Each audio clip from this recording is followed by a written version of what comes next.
She wasn't a queen. She wasn't a goddess.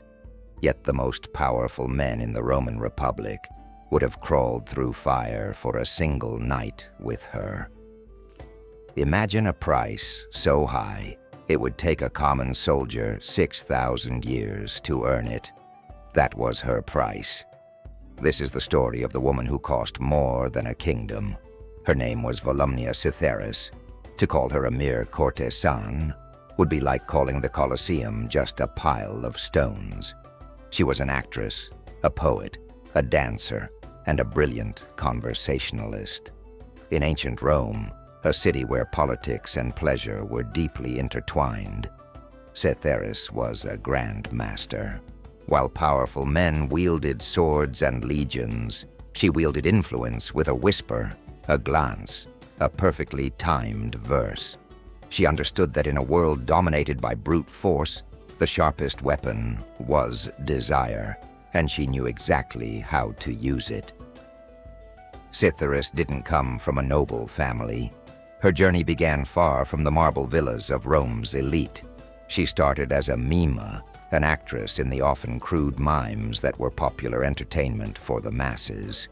These stages were rough, the audiences were rougher, and the life was anything but glamorous. But Cytheris possessed a rare combination of qualities that set her apart. She had stunning beauty, yes, but more importantly, she had a razor-sharp intellect and a captivating stage presence. She could hold an entire theater spellbound. It was on these humble, dusty stages that she first learned how to command attention, how to play a role not just for an audience, but for the powerful men who began to notice her. One of those men was Publius Volumnius Eutrapeus, a wealthy Roman knight. He was so captivated by her that he purchased her freedom, a common practice at the time. This was her first major step up the social ladder. No longer a slave, she took his family name, Volumnia, and with his patronage, she was introduced into circles she could only have dreamed of before. She wasn't just his companion, she became his protégée. He educated her, refined her, and essentially launched her into high society. It was during this time she perfected her skills. She wasn't just beautiful to look at, she was fascinating to talk to. She could debate philosophy with senators, discuss poetry with scholars, and trade witty remarks with the sharpest minds in Rome. Her salon became one of the most sought-after invitations in the city. Men came not just for her beauty, but for her company, her mind, and the prestige of being seen with her. Her reputation grew, and with it, her clientele. She became the lover of some of Rome's most influential figures.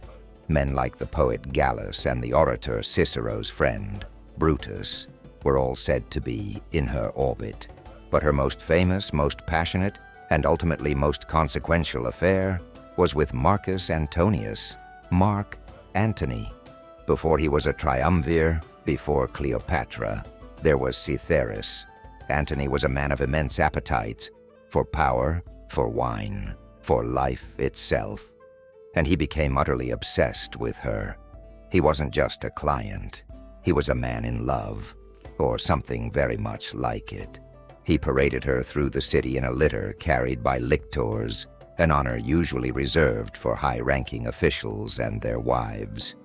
He showered her with extravagant gifts, sprawling estates, countless slaves, chests filled with gold and jewels.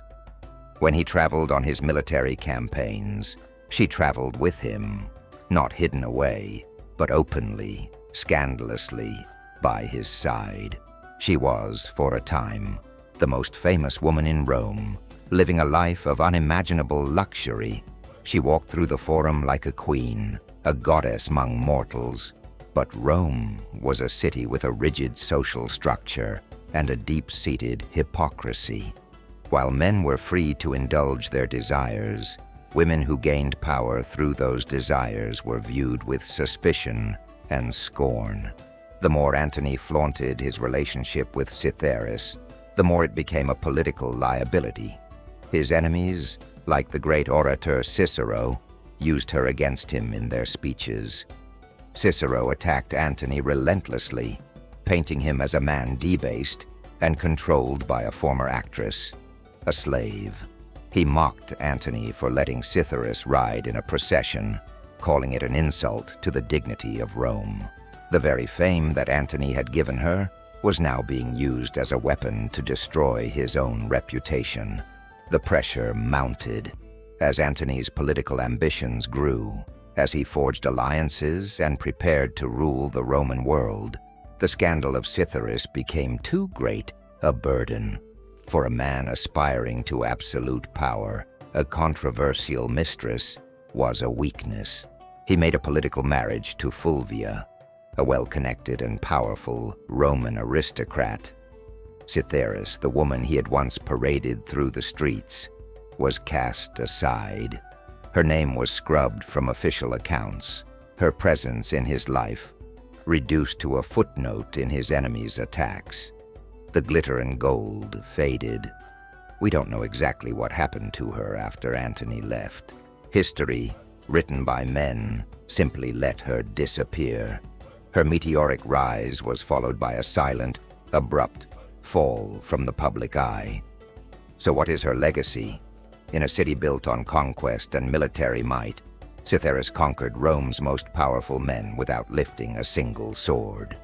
She built an empire of influence using her charm, her intelligence, and her understanding of human nature.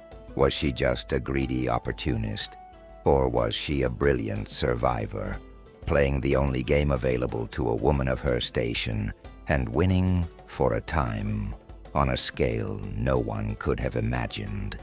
Her story is a stark reminder of the power and peril of being an exceptional woman in a man's world.